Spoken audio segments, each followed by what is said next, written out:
নমস্কার, আমি সৌমি। তোমরা দেখছো সৌমিস ডেইলি লাইফ। আমার নতুন একটা ভিডিওতে তোমাদের সকলকে স্বাগত জানাই। সবে মাত্র ঘুম থেকে উঠে মুখ টুক ধুয়েছি, এখন একটু চা খাবো। একটু চা খেয়ে নিয়ে রেডি হব। তারপরে তোমাদের সঙ্গে আবার দেখা করছি, স্নানটা করে আসি। তারপর 2 ঢোক মতো চা নিয়েছি, একটু চা খাচ্ছি।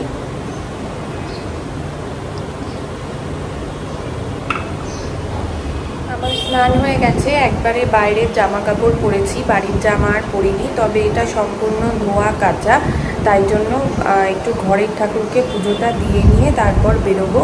কারণ এখনও আমাদের টোটো আসেনি, টোটো করে যাব, তো টোটো আস্তে আস্তে আমার পুজোটা দেওয়া হয়ে যাবে। পুজো করে উঠে রেডি হয়ে গেছি। এদিকে মাও স্নান টান করে শাড়ি পরে রেডি হয়ে গেছে। এখন সবাই মিলে বেরিয়ে যাব। টোটো করে যাচ্ছি। বাড়ি থেকে একজন চেনা কাকুকে বাবা বুক করে দিয়েছে। একদম বাড়ি থেকে মন্দির, আবার মন্দির থেকে বাড়ি, আমাদেরকে সেফলি নিয়ে যাওয়াটা করবে। মামি একদিকে বসেছি, ছোটো মা আমার পাশে বসেছে, আর মা উল্টো দিকে বসেছে।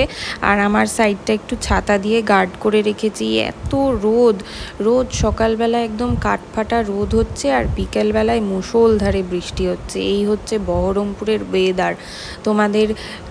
তোমরা কে কোথা থেকে আমার ভিডিও দেখো, সেখানে কেমন ওয়েদার জানিও। মাঠের পাশ দিয়ে যাচ্ছি, বোধহয় মাঠে কিছু খেলা টেলা ছিল, দেখলাম অনেক লোকজন। সকালবেলায় সাধারণত গরমকালে মাঠে লোক থাকে না। এখানে মন্দিরে যাওয়ার আগে একটা মিষ্টির দোকান আছে, ভালো মিষ্টি পাওয়া যায় শুনেছি, তো সেখানেই ছোটো মা নেমেছে। আসলে আমরা বাড়ির কাছের মিষ্টির দোকান থেকে ঠাকুরের জন্যে মিষ্টি মানে সন্দেশ নিয়ে আসিনি, এখান থেকে নেব বলে। তো এখানে ওরা নেমেছে, আর আমি টোটোতে বসে আছি সব ব্যাগপত্র নিয়ে, সাথে বেশ 2-1টা ব্যাগও আছে। এখান থেকে ঠাকুরের জন্য 2 রকমের মিষ্টি নিয়ে নেবে, আর এখান থেকে বেশি দূর না। এই দেখো, আমি এখানে টোটোতে বসে আছি ব্যাগপত্র নিয়ে। এই মিষ্টির দোকানটাকে পার করে আরও এই 1 থেকে 1.5 কিলোমিটার গেলেই পড়বে মন্দিরটা বাঁ হাতে। আর যাওয়ার পথে একটা স্কুল পড়ে, গরমের ছুটির কারণে তো স্কুলটা বন্ধ, তাই রাস্তাটা ফাঁকা আছে, তাই এই রাস্তাটা দিয়েই যাচ্ছি। আর একটা রাস্তা আছে, ওই রাস্তায় বাজার বসে, ভীষণ ভিড় হয় এই টাইমটাতে। যাই হোক, মন্দিরে পৌঁছে গেছি, আর একটুখানি গেলেই মন্দির। তার সামনের রাস্তাটা এইভাবে সাজানো, গার্ডেন করা আছে। এখানে অন্যান্য সময় মেলা টেলা বসে, পৌষ মাসে মেলা বসে, তোমাদেরকে দেখিয়েছিলাম, এসেছিলাম। এই যে দেখো, গল্প করতে করতে আমরা মন্দিরে পৌঁছেও গেছি। আমি আর মা তো পুজোর জন্য ফল ফুল সব নিয়েই এসেছিলাম, আর ছোটো মা এখানে মন্দিরের বাইরে থেকে একটা ডালা কিনে নিল 100 টাকা দিয়ে। এখন মন্দিরের ভেতরে যাচ্ছি। দেখলাম খুব বেশি মানুষজন নেই, 2-4 জনকার জুতো দেখতে পেলাম বাইরে। যাই হোক, আসলে আজকে তো শনি মঙ্গলবার নয়, আজকে হচ্ছে বুধবার, সেই জন্য এত ভিড়টা কম। এখানে এক জায়গায় লাইনে দাঁড়াতে হয়, দরজা বন্ধ থাকে, সব সময় খোলা থাকে না। ঠাকুর মশাইয়ের একজন অ্যাসিস্ট্যান্ট মতো আছেন, উনি দরজা যখন খুলে ভেতরে ডাকবেন তখন যেতে হয়। তবে দেখলাম আজকে নিত্যদিনের পুজো সেটাই হয়নি শুরু, আমরা অনেক তাড়াতাড়ি চলে এসেছি, 10:30 বাজে কেবল, তাই জন্য একটু অপেক্ষা করতে বলল।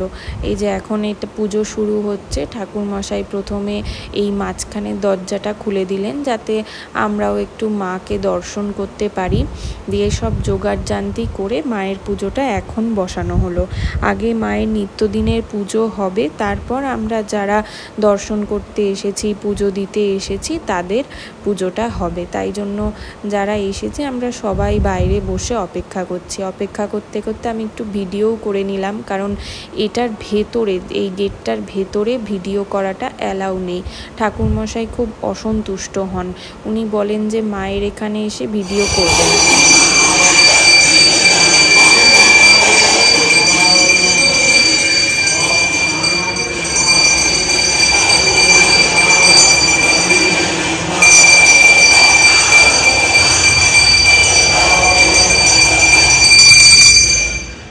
তো যেটা বলছিলাম, ঠাকুরমশাই ভেতরে ফটো তোলা, ভিডিও করা পছন্দ করেন না।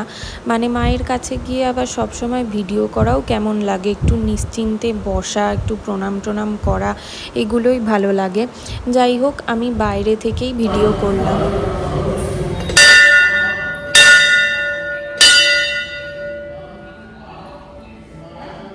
আজকে খুব বেশি ভিড় না থাকার কারণে এত ভালো করে আমরা পুজো দিতে পেরেছি যে কি বলবো, মানে একদম শান্তি করে পুজো দিয়েছি। আর মন্দিরের ভিতরে ধূপ মোমবাতি জ্বালানোর কোনো নিয়ম নেই, নিষিদ্ধ আছে, সেই জন্য বাইরে আমি দেখিয়ে নিয়েছি, দিয়ে একটু মা দেখাচ্ছিল সেটা ভিডিও করলাম। আর এটা একটা বলির জায়গা, আগে অনেক বছর আগে বলি হতো, সেভাবে কোনোদিনও দেখিনি, তবে একবার ছোটোবেলায় হঠাৎ করে এমনি মন্দিরে এসেছিলাম, দিয়ে দেখছি বলি হয়েছে, মানে সদ্য বলি হয়েছে, হওয়ার কিছুক্ষণ পরেই আমরা গেছি, আর সে কি মানে রক্ত, কি বলবো, যাই হোক সে আর কথা বললাম না। এখন বলি প্রথা বন্ধ হয়ে গেছে। আর বাইরে এই যেখানে মা ধূপকাঠি মোমবাতিটা দিতে যাচ্ছে, এই জায়গাটা করা আছে সকলের ধূপকাঠি মোমবাতি দেওয়ার জন্য, কারণ ভেতরে মোমবাতি দিলে যদি আগুন লাগার ভয় থাকে বা ধূপের ছাইটা পড়ে নোংরা হবে। আর মন্দির চত্বর এত পরিষ্কার, আসলেই একটা শান্তি অনুভূত হয়। আর বহরমপুর তথা মুর্শিদাবাদে বিষ্ণুপুর কালীবাড়ি ভীষণই জাগ্রত। এই বিষ্ণুপুর কালীবাড়ির মা মাটি থেকে উঠেছে অর্ধেক, দিয়ে উঠে ওরকম অবস্থাতেই আছে, মানে একটা কোনো প্রতিষ্ঠিত না, অটোমেটিক ঠাকুর উঠেছেন, সেখানেই মন্দির পরে বানানো হয়েছে। যাই হোক, পুজো দিয়ে এখন বাড়ির পথে রওনা দিয়ে দিয়েছি। মেন রাস্তা দিয়ে কিছুটা এসে একটু ভেতরের শহরের ভেতরের রাস্তা দিয়ে আসছি, কারণ মেন রাস্তায় কাজ হচ্ছে, হাইওয়েতে কাজ হচ্ছে, বড় বড় সব মেশিনপত্র রয়েছে, অনেক ভিড়, লরির ভিড় আছে, তাই আর লরির মাঝখান দিয়ে টোটো করে আসতে ভালো লাগলো না, ভয় লাগছিল, তাই জন্য আমরা একটু শহরের ভিতরের রাস্তা চুজ করেছি। তবে এই রাস্তাটা খুব একটা ভালো না, একটু ভঙ্গুর টাইপের। আর এখন তো রোজই বিকেলে বৃষ্টি হয়ে রাস্তার অবস্থা আরও খারাপ হয়ে যাচ্ছে। এই রাস্তার পাশ দিয়ে আস্তে আস্তে একটা বিল মতন পড়ে, বা হ্যাঁ বিলই বলা যেতে পারে, এখানে মাছ চাষ হয় লিজ নিয়ে, তাই এই রাস্তার পাশ দিয়ে আসলে ভীষণ মাছের গন্ধ করে।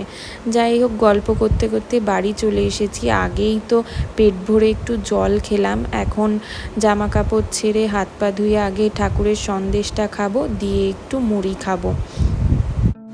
আমরা পুজো দিয়ে ফেরার পথে একটা ভালো মিষ্টির দোকানে, যেখানে ঠাকুরের জন্য সন্দেশ নিলাম, সেখান থেকে নবদ্বীপের দই নিয়েছি, আর এখানে একটু মিষ্টি নিয়েছি। এটা কি ওই চমচম টাইপের? না না, এইরকমই, ওরা বাইরে থেকে আসে বলে। এই কালো কালোগুলো কি গো? ওইগুলো যে খড় দেয়, যে পরে ফেলে দিতে হবে। এই যে এই মিষ্টিটা নিয়েছি। আর ওখানে একটু ল্যাংচাও নিয়েছে, আর বাবা আজকে বাজার থেকে আবার তাল শাঁস এনেছে। চামচটা দিয়ে খাবো? খা, কিন্তু মাঝখান থেকে খা, সাইডে। বাবারে, তো দই কম, মানে ক্ষীর রাবড়ি বেশি। বালির খালে দইটা একবার এনেছিলাম না, সাদা সাদা, খেতে খুব ইয়ে না, ওই কাঠের উনুনে জাল দেওয়ার একটা গন্ধ। তাই তো করে দিয়ে ধরো, সারি সারি ইয়ে করে দেয়। আর একটা বাদাম বাদাম ফ্লেভার, বাদাম বেটে দিয়ে দুধ ঘন করেছে নাকি কে জানে। তলার যে পাতলা দইটা আছে, ওটায় ওই কাঠের উনুনের ধোঁয়ার গন্ধ, আর উপরটাতে ওই বাদামের গন্ধ আছে। তার থেকে আমাদের ওই লাল দিঘির মিষ্টির দোকানের দই ভালো। 80 টাকা দাম নিল, কিন্তু খেতে এমন কিছু আহামরি না। মা সকালবেলাতে পুজো দিতে যাওয়ার আগে এই যে চাল কুমড়ো আর মুগের ডালটা করে রেখে গেছিল, আর পুজো দিয়ে এসে ভাত করেছে আর আলুর দম করেছে। আলুর দমটা একটু বেশি করেই করেছে, রাতেও আমি রুটি দিয়ে খেয়ে নিতে পারবো।